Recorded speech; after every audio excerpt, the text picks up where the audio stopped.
fermez doucement les yeux. Imaginez que vous êtes confortablement installé, peut-être dans la quiétude de votre chambre, peut-être au coin d'un feu qui crépite doucement dans l'âtre. La lueur vacille, danse contre les murs, et le silence de la nuit s'installe peu à peu, seulement troublé par ce murmure apaisant. Ce soir, je vais vous raconter une histoire. Pas une histoire inventée, mais une page de notre passé. Une histoire que l'humanité a réellement traversée, il y a plusieurs siècles, et qui a marqué à jamais la mémoire des hommes. C'était une époque où les saisons se succédaient au rythme lent de la terre, où les villages vivaient dans la simplicité des récoltes et des foires, où l'église sonnait les heures et les jours. Et puis, sans prévenir, un souffle sombre est venu balayer ces certitudes. Une ombre s'est répandue, silencieuse au début, puis implacable. Ce souffle, c'était la peste noire. La peste noire, cette grande épidémie qui, au milieu du XIe siècle, traversa les continents et plongea l'Europe entière dans la peur et le deuil. Elle arriva sans que personne n'en comprenne vraiment l'origine. Certains parlaient d'un châtiment divin, d'autres d'un empoisonnement mystérieux, d'autres encore d'un souffle venu des étoiles. Tout ce que l'on savait, c'est qu'elle frappait vite, qu'elle frappait fort, et qu'elle ne laissait que peu d'espoir à ceux qui la croisaient point. Et si cette histoire vous a accompagné doucement jusqu'au calme, et que vous souhaitez explorer encore d'autres récits apaisants, pensez à vous abonner. Chaque semaine, de nouvelles histoires vous emmèneront dans des voyages tranquilles à travers le temps, l'histoire et les mystères du monde, pour vous aider à vous détendre et à trouver le repos. Activez la cloche pour ne rien manquer et laissez-vous guider vers d'autres instants de sérénité et de douceur. À cette époque, la mort semblait partout. Dans les campagnes, dans les cités, jusque dans les châteaux, nul n'était à l'abri. En quelques années seulement, des millions d'êtres humains furent emportés, et des paysages autrefois vivants se retrouvèrent silencieux, presque déserts. Mais ce soir, je ne vais pas vous raconter l'histoire de ceux qui sont morts. Non.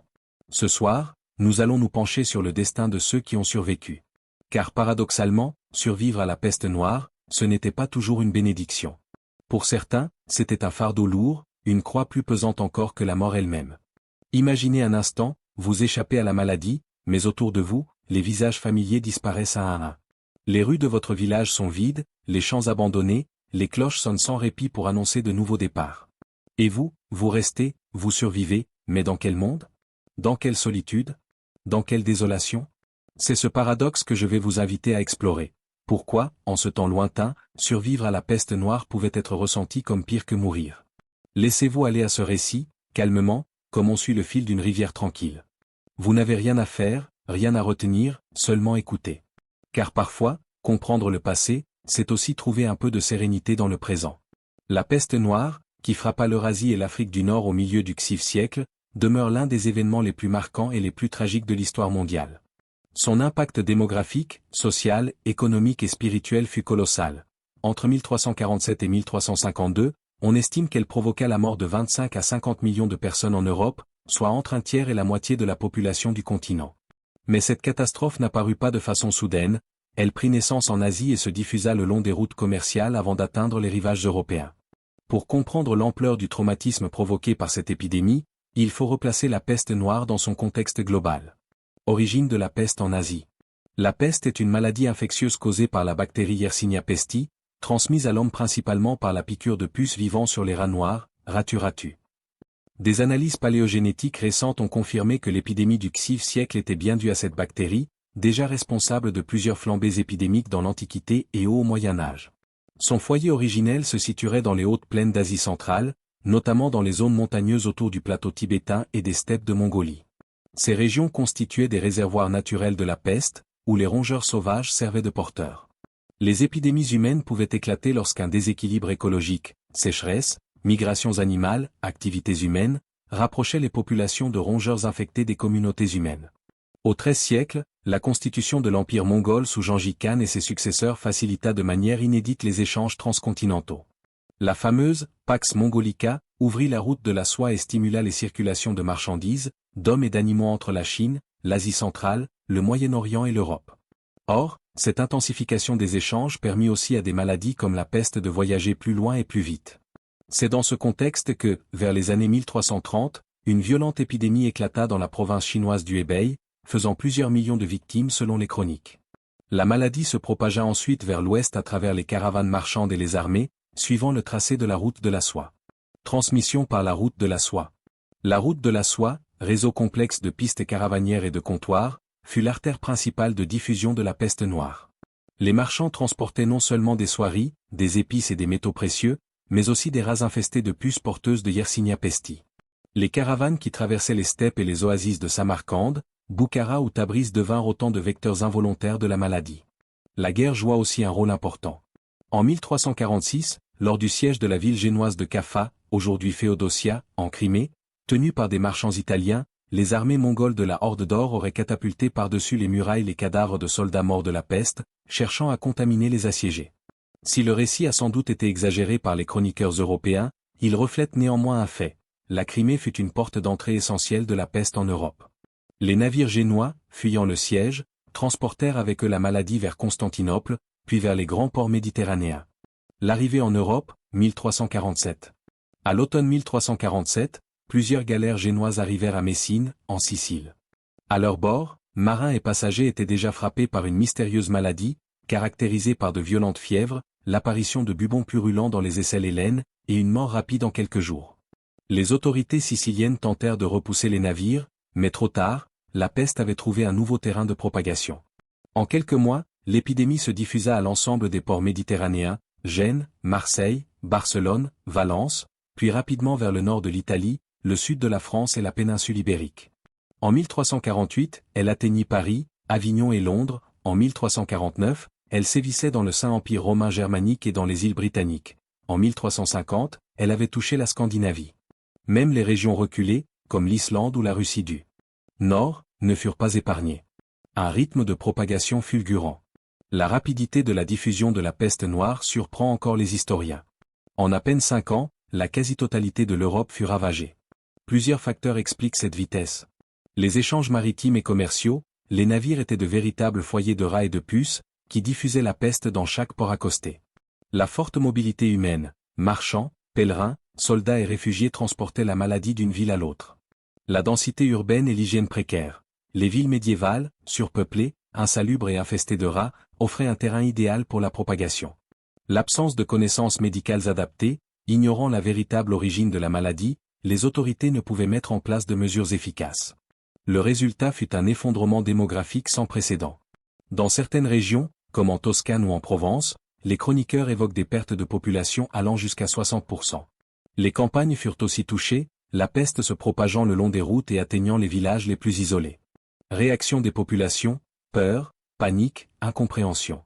Face à un fléau d'une telle ampleur, les sociétés médiévales furent plongées dans une terreur absolue. Les médecins, impuissants, proposaient des explications variées. Conjonctions astrales défavorables, émanations pestilentielles issues des sols, ou encore corruption de l'air.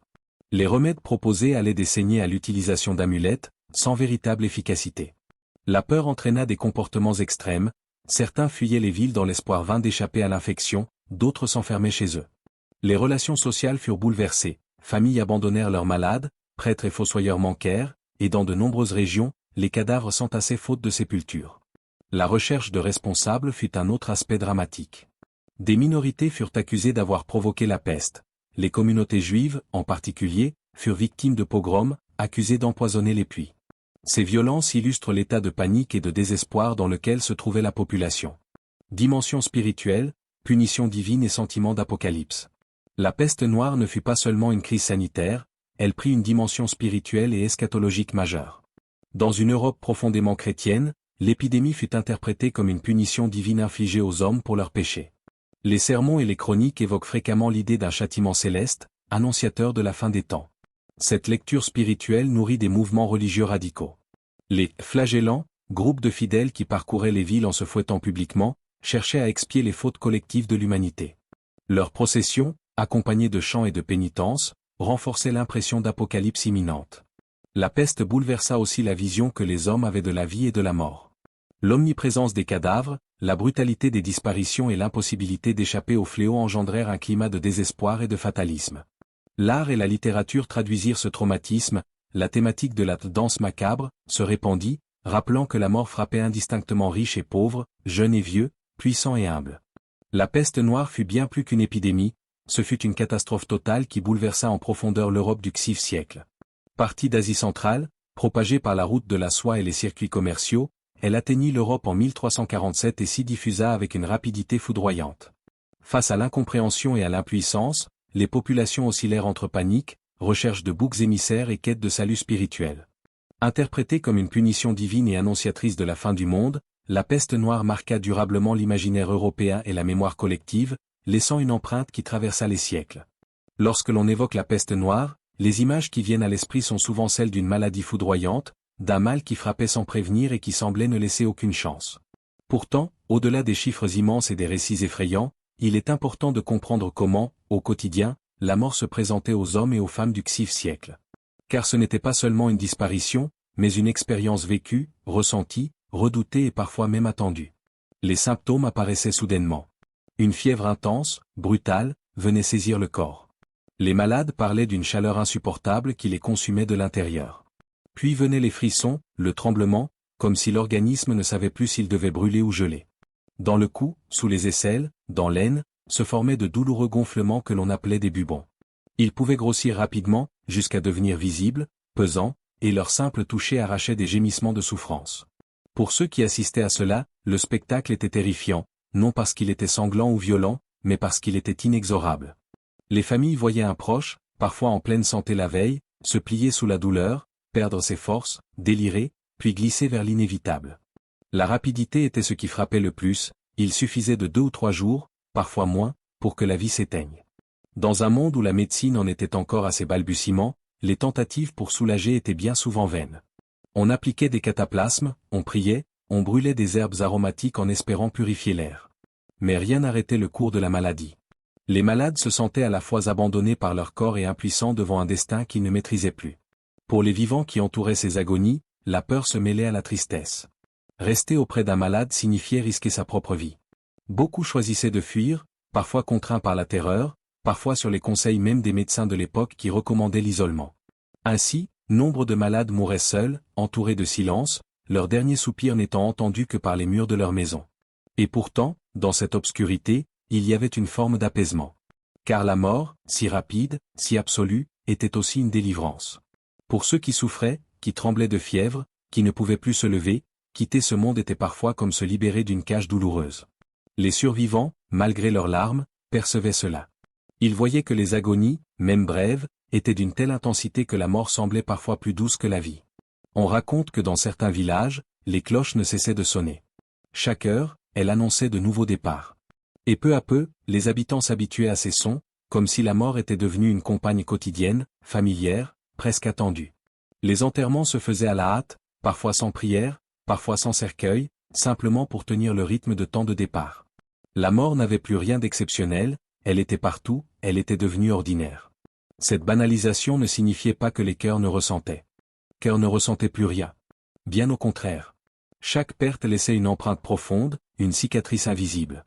Mais les larmes n'avaient plus le temps de sécher avant qu'une nouvelle tragédie n'arrive. Le deuil devenait une succession sans fin, un enchaînement douloureux qui épuisait l'âme. Ainsi, la mort, dans le contexte de la peste noire, n'était pas seulement une fin biologique. Elle était un processus social, émotionnel, spirituel. Elle transformait les familles, vidait les villages, bouleversait les communautés. Elle était à la fois crainte, parfois, secrètement désirée comme une fin à une souffrance trop lourde.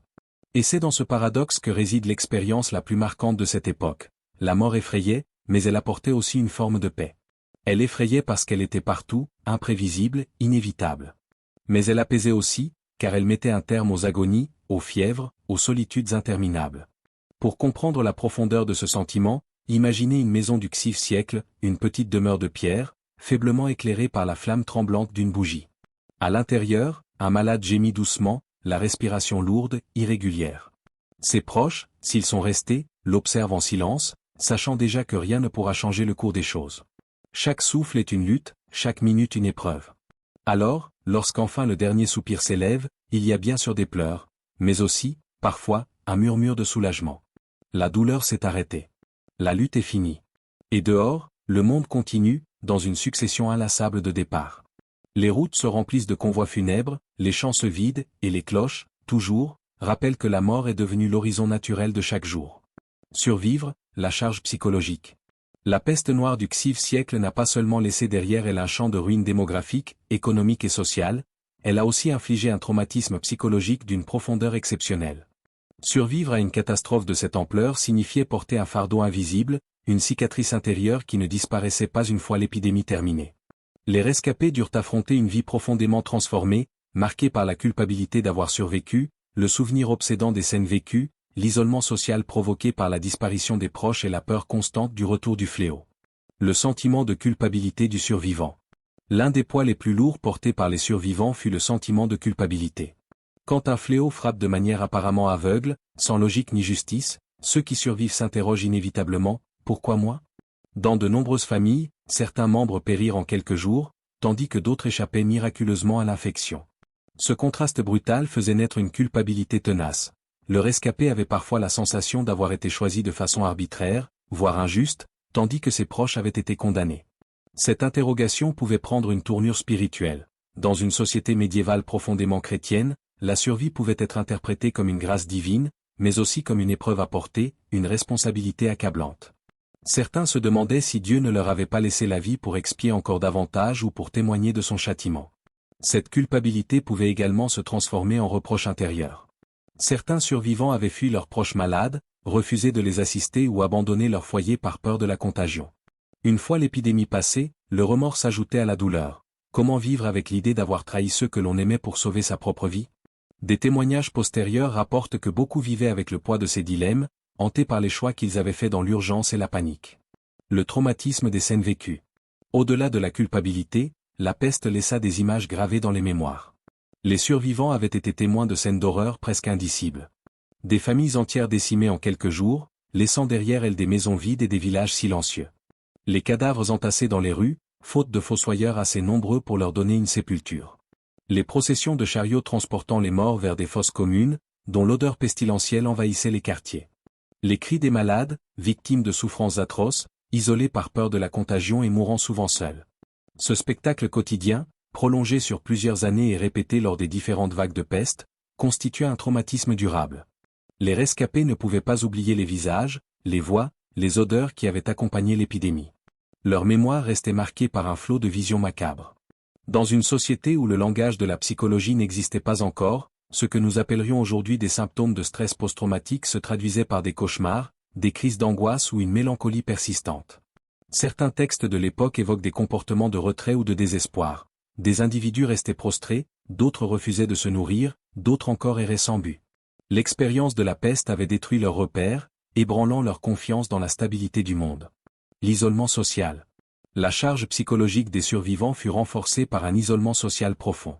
La peste avait emporté non seulement des parents proches, mais aussi des amis, des voisins, des compagnons de travail, des prêtres, des maîtres et des élèves. Elle avait brisé les réseaux de sociabilité qui constituaient le tissu de la vie quotidienne au Moyen Âge. Un individu pouvait se retrouver seul dans une maison où toute sa famille avait disparu, ou bien revenir dans un village où la moitié des habitants manquaient. Les structures communautaires, si essentielles dans une société médiévale basée sur l'entraide, étaient affaiblies.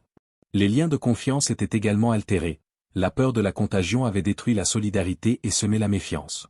À cette solitude s'ajoutait le stigmate social.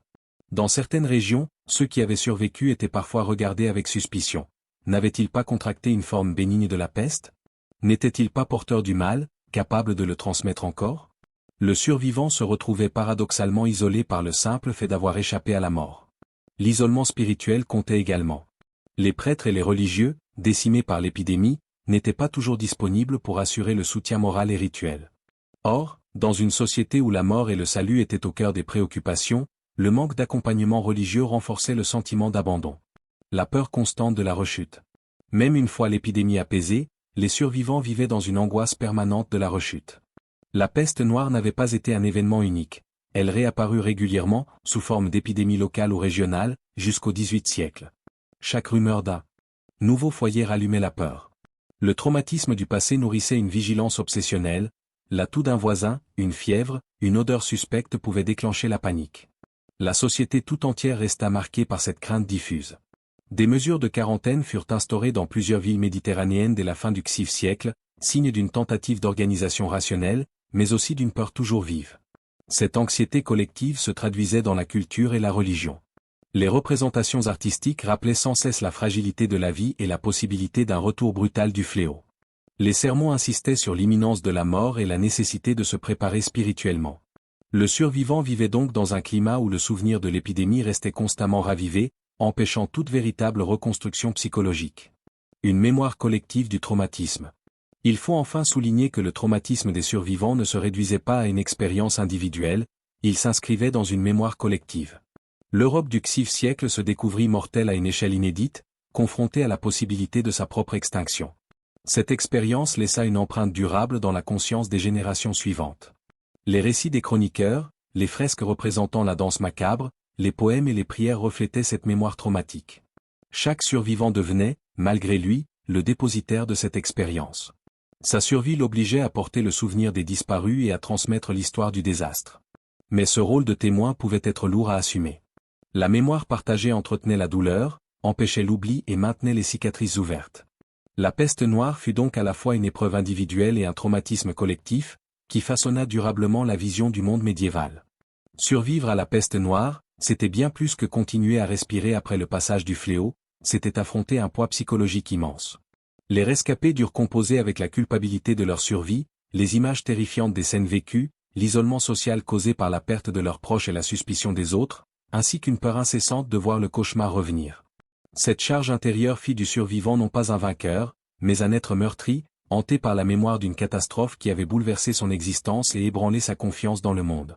L'expérience de la peste noire fut ainsi un traumatisme total, dont les survivants portèrent longtemps les cicatrices invisibles, un rappel que, parfois, survivre peut être plus difficile que mourir. Lorsque l'on pense à la peste noire, on imagine souvent la maladie, la peur et la mort. Mais pour ceux qui survécurent, un autre fardeau, moins visible mais tout aussi lourd, les attendait, celui de la misère matérielle. Car le monde qu'ils retrouvèrent après la vague meurtrière n'était plus le même. C'était un monde appauvri, désorganisé, silencieux, où les besoins les plus simples devenaient soudain de véritables épreuves. Semis les champs abandonnés. Avant la peste, la vie rurale battait son plein. Les champs s'étendaient à perte de vue, cultivés avec soin par des générations de paysans qui connaissaient chaque sillon, chaque saison, chaque rythme du travail de la terre. Mais lorsque la peste emporta tant d'hommes et de femmes, les champs se retrouvèrent vides. Les outils restaient plantés dans le sol, les bêtes erraient sans maître, et les moissons, faute de bras, se perdaient sur pied, jaunissant sous le soleil sans jamais être récoltés. Pour ceux qui survivaient, marcher dans ces campagnes devenait une expérience étrange, presque irréelle. Là où régnait autrefois l'activité, le rire des moissonneurs, le chant des enfants, ne restait que le silence et le souffle du vent. La terre, pourtant fertile, semblait désormais stérile, simplement parce que plus personne ne pouvait ou ne voulait la travailler. Marteau, l'artisanat disparut. Dans les villes et les bourgs, l'artisanat connut lui aussi une ruine soudaine. Les tanneurs, les forgerons, les boulangers, les tisserands, tant d'ateliers fermés, tant d'échoppes abandonnées. Là encore, les artisans avaient été emportés, ou bien leurs familles dispersées. Certains avaient quitté les cités pour fuir la contagion, laissant derrière eux des portes closes et des quartiers entiers plongés dans une inactivité étrange. Ceux qui survivaient et cherchaient à s'approvisionner se retrouvaient face à une pénurie inédite. Trouver du pain, des vêtements ou même de simples ustensiles devenait une quête laborieuse. Et même lorsque quelques survivants tentaient de reprendre leurs activités, la clientèle avait disparu, trop pauvre, trop réduite en nombre pour faire vivre les ateliers. Les métiers qui animaient autrefois les rues ne résonnaient plus que d'un silence pesant. Baguette les difficultés d'approvisionnement. La conséquence directe fut une disette qui toucha de larges régions. Les greniers à blé se vidaient rapidement, et l'absence de récolte suffisante entraînait des famines localisées. On voyait des marchés déserts, où seuls quelques sacs de farine s'échangeaient à des prix exorbitants. Le sel, si précieux pour conserver les aliments, devenait un luxe inaccessible pour beaucoup. Pour les plus pauvres, survivre signifiait apprendre à se contenter de peu. On mangeait du pain durci, parfois mélangé à de l'écorce ou des racines pour l'allonger. On faisait bouillir des herbes sauvages, des orties, tout ce qui pouvait remplir l'estomac, même pour quelques heures. Les repas, autrefois moments de partage, se transformaient en instants de lutte silencieuse pour apaiser la faim.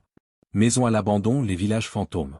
Nombre de survivants racontèrent avoir traversé des villages entiers vidés de leurs habitants.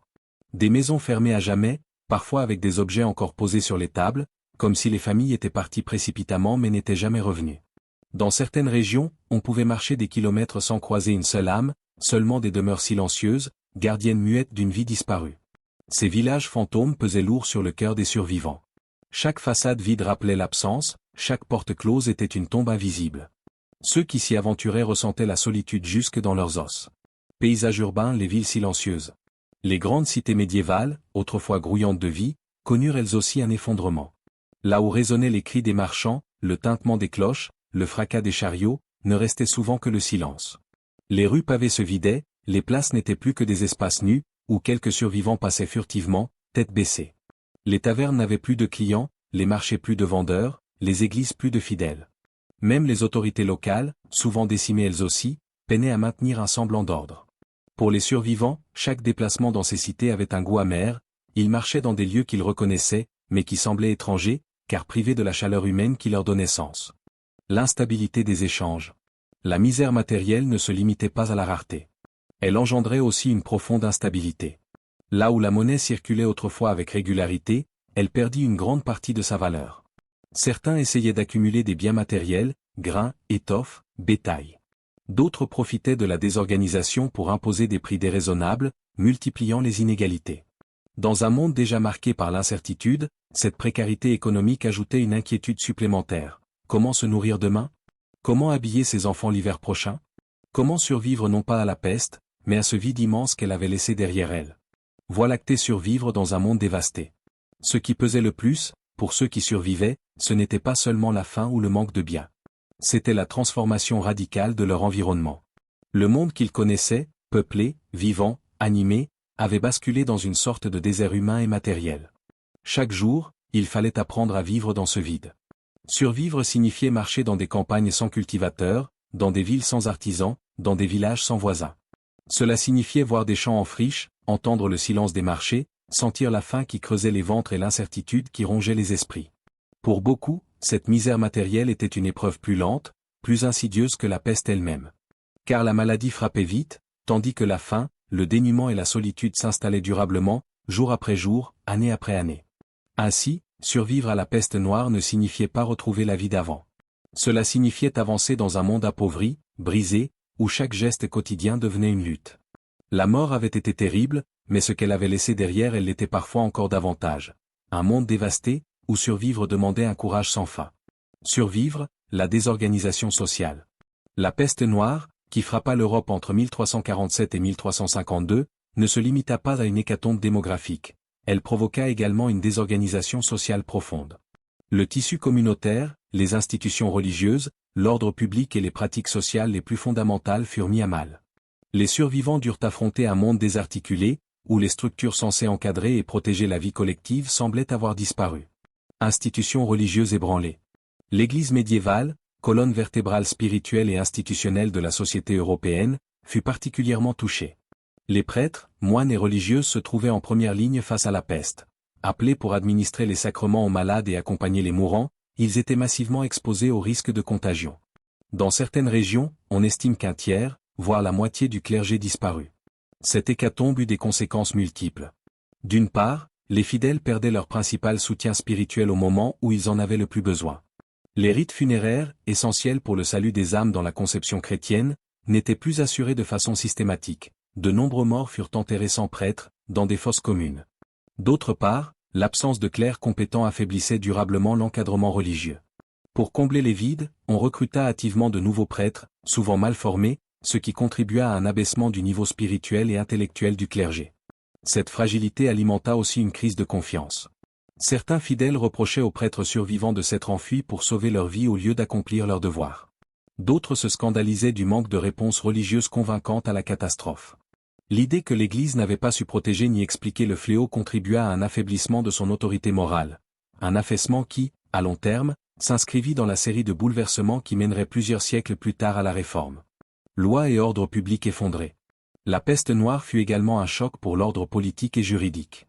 Les institutions civiles se trouvèrent paralysées. Beaucoup de fonctionnaires moururent ou abandonnèrent leurs charges pour fuir la contagion. Dans certaines villes, les conseils municipaux cessèrent de se réunir, les tribunaux interrompirent leurs activités et les impôts ne furent plus perçus régulièrement. Ce vide institutionnel ouvrit la voie à l'insécurité. Dans plusieurs régions, on observa une augmentation des pillages, des vols et des violences. Les maisons des morts ou des fuyards, laissées sans défense, étaient parfois saccagées par des voisins ou des bandes organisées. Les routes devinrent dangereuses, traversées par des brigands profitant du chaos. Le commerce fut perturbé, non seulement par la mortalité, mais aussi par la peur des déplacements et la fragilité des autorités locales. Certains princes et seigneurs tentèrent de rétablir l'ordre en promulguant des lois d'exception ou en renforçant la surveillance. Mais leur capacité réelle d'action restait limitée par l'effondrement démographique. Les armées elles-mêmes furent touchées par la peste, rendant difficiles les opérations militaires ou policières. Le sentiment d'un monde livré à l'anarchie renforçait l'impression d'une désorganisation généralisée. Disparition des repères sociaux. La peste ne frappa pas seulement les institutions, elle perturba aussi les repères fondamentaux de la vie sociale et familiale. Les mariages, habituellement célébrés avec faste, furent interrompus ou annulés, soit par manque de prêtres pour bénir les unions, soit parce que les familles entières disparaissaient. L'épidémie freina aussi les naissances. Dans un climat de peur et d'instabilité, beaucoup renoncèrent à fonder un foyer. La mort massive créa également un déséquilibre démographique inédit. Des villages entiers furent abandonnés, des campagnes désertées, et dans certaines villes, des quartiers restèrent vides. Les survivants vivaient entourés de maisons inoccupées, de champs laissés en friche et de rues silencieuses. L'habitat lui-même devenait un rappel constant du désastre. Chaque maison close, chaque clocher sans sonneur rappelait l'absence des disparus. Les rituels de sociabilité, banquets, fêtes religieuses, foires furent suspendus ou réduits à des formes minimales. Or, ces événements structuraient la vie collective et permettaient de renforcer les liens communautaires. Leur disparition contribua à un sentiment de vide social. La vie quotidienne perdait son rythme, son cadre, ses repères symboliques. Survivre sans soutien structuré. Après le passage de la grande vague épidémique de 1347 à 1352, les survivants se retrouvèrent confrontés à une tâche immense, reconstruire la société sans soutien structuré. Les institutions religieuses et politiques étaient affaiblies, les communautés disloquées, les familles décimées. Dans ce contexte, chacun devait trouver par lui-même les moyens de réorganiser son existence. Certains s'emparèrent des terres et des biens laissés vacants, recomposant les paysages sociaux et économiques. D'autres se regroupèrent dans de nouvelles solidarités, cherchant à recréer des communautés de travail ou de prière. Mais ce processus fut lent, fragmenté, souvent chaotique. L'absence de repères clairs favorisait aussi des tensions. Dans plusieurs régions, des révoltes éclatèrent quelques décennies plus tard, alimentées par le déséquilibre entre la rareté de la main-d'œuvre et les tentatives des élites de maintenir. Survivre ne signifiait plus seulement échapper à la maladie, cela signifiait apprendre à vivre dans un monde où chaque jour pouvait rappeler la fragilité de l'existence. La peur permanente des nouvelles épidémies. L'expérience de la peste laissa une trace psychologique profonde. Les survivants étaient hantés par la crainte que la maladie ne revienne. Les épidémies ultérieures, parfois moins meurtrières mais tout aussi effrayantes, alimentèrent cette peur constante. Les familles se méfiaient des étrangers, les villages élevaient des barrières symboliques ou physiques, et des pratiques de précaution se multiplièrent. Cette peur permanente affecta tous les aspects de la vie. Les déplacements étaient limités, les contacts sociaux réduits, et certaines communautés adoptèrent des mesures strictes pour isoler les malades. Même après plusieurs années, le souvenir des morts restait vivace. Les fosses communes, les maisons abandonnées, les clochers sans sonneur constituaient des rappels tangibles du risque invisible mais omniprésent. Vivre signifiait donc coexister avec cette menace latente, comme si chaque journée pouvait basculer dans la tragédie. Les changements démographiques et économiques. La mortalité massive provoqua un bouleversement démographique sans précédent. De nombreux villages furent partiellement ou totalement désertés, et les terres laissées vacantes devinrent une ressource stratégique. Les héritages se concentrèrent parfois entre les mains de quelques survivants, entraînant des recompositions sociales et économiques importantes. Ces changements créèrent des opportunités mais aussi de nouvelles tensions. Certains paysans purent s'approprier des terres abandonnées et améliorer leurs conditions, tandis que d'autres restaient marginalisés, confrontés à l'insécurité et à la rareté des ressources. Les seigneurs, dont la main-d'œuvre avait été décimée, furent obligés d'offrir de meilleures conditions pour attirer des travailleurs, modifiant les rapports de pouvoir traditionnels. La société, déjà traumatisée par la mort, devait s'adapter à ces nouvelles réalités économiques et démographiques, souvent de manière chaotique et imprévisible. Une société instable et traumatisée. La peur et la perte se combinaient pour créer une société profondément traumatisée. Les survivants avaient vécu la mort de parents, de voisins, d'amis et de collègues, beaucoup souffraient de ce qu'on pourrait aujourd'hui qualifier de stress post-traumatique. Le tissu social, déjà mis à mal, restait fragile. Les solidarités traditionnelles, les échanges communautaires et les rites collectifs avaient été interrompus. Cette instabilité se manifestait également dans les comportements sociaux. Les tensions entre les survivants pouvaient dégénérer en conflits ouverts pour la possession de terres, de biens ou de ressources rares. Les croyances et les superstitions se renforcèrent, certains accusant des voisins de sorcellerie ou de maléfices pour expliquer la catastrophe. Le traumatisme collectif nourrissait une atmosphère de méfiance et d'inquiétude permanente. Survivre avec l'épée de Damoclès au-dessus de soi. Dans ce contexte, survivre signifiait vivre sous une menace constante, invisible mais omniprésente. L'ombre de la peste planait sur chaque aspect de l'existence, des décisions économiques aux relations sociales. Même les actions quotidiennes, comme se rendre au marché ou participer à une célébration religieuse, était teintée d'inquiétude. Cette incertitude transforma la manière dont les survivants envisageaient l'avenir. Planifier à long terme devenait difficile. Il fallait tenir compte de la possibilité d'une nouvelle catastrophe, d'une maladie qui frapperait à nouveau, ou d'un désordre social aggravé par la mort et l'abandon des institutions. Les choix personnels et collectifs se faisaient avec prudence, parfois avec hésitation, souvent avec une anxiété persistante. Le futur après la peste noire n'était pas seulement incertain, il était menaçant. La peur permanente de nouvelles épidémies, les bouleversements démographiques, la recomposition sociale et le traumatisme collectif rendaient la vie quotidienne précaire et fragile. Survivre ne signifiait plus simplement échapper à la mort, c'était apprendre à vivre avec la menace constante d'une nouvelle catastrophe, dans une société instable et profondément transformée. Cette situation illustre combien la peste noire a remodelé la perception de l'avenir. Les survivants ont dû s'adapter à un monde où la normalité n'était jamais acquise, et où l'incertitude et la peur faisaient partie intégrante de l'existence. La vie après la peste devint ainsi un équilibre fragile, suspendu comme une épée de Damoclès au-dessus de chaque être humain. Survivre à la peste noire n'était pas seulement échapper à la mort. C'était porter un fardeau invisible et incessant, un poids qui pesait sur chaque instant de la vie. Ceux qui restèrent vivaient dans des villages silencieux, des villes vidées, des champs abandonnés. Ils faisaient face à la faim, à la pauvreté, à l'incertitude de demain.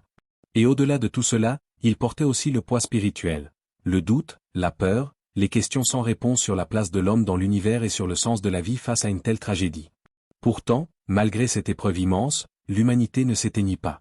Les survivants trouvèrent la force de se relever, lentement, un pas après l'autre. Ils retournèrent aux champs, rouvrirent les ateliers, partagèrent ce qu'ils avaient pu conserver. Petit à petit, le commerce reprit, les villages se repeuplèrent, les marchés se remplirent de nouveau de rires et de voix. La vie, fragile mais tenace, continua son chemin. Cette période sombre laissa des cicatrices, certes, mais elle montra aussi une vérité fondamentale. Même dans la douleur et la perte, l'homme peut reconstruire, peut retrouver un rythme, un souffle, un espoir. La lumière revient toujours, parfois doucement, parfois par éclat, mais elle finit toujours par percer les ténèbres. Alors, à vous qui écoutez cette histoire, laissez-vous imprégner de ce message. Les épreuves, aussi terribles soient-elles, ne durent pas éternellement. Même après le silence des villages fantômes, après la peur et la famine, la vie reprend, douce et lente. Même après le poids spirituel de doutes insondables, le cœur retrouve son calme et sa sérénité. Respirez profondément. Imaginez la chaleur d'un feu qui crépite doucement, le vent léger qui caresse les champs renaissants, le murmure d'une ville qui reprend vie. Laissez cette image apaiser votre esprit. La peste noire fut une épreuve terrible, mais l'histoire nous rappelle que l'humanité, patiente et résiliente, a toujours su retrouver sa lumière. Reposez-vous maintenant, laissez vos pensées se déposer comme la poussière au sol, et sachez que, même dans les temps les plus sombres, la vie continue, douce et persistante, prête à offrir à nouveau ses instants de calme et de sérénité.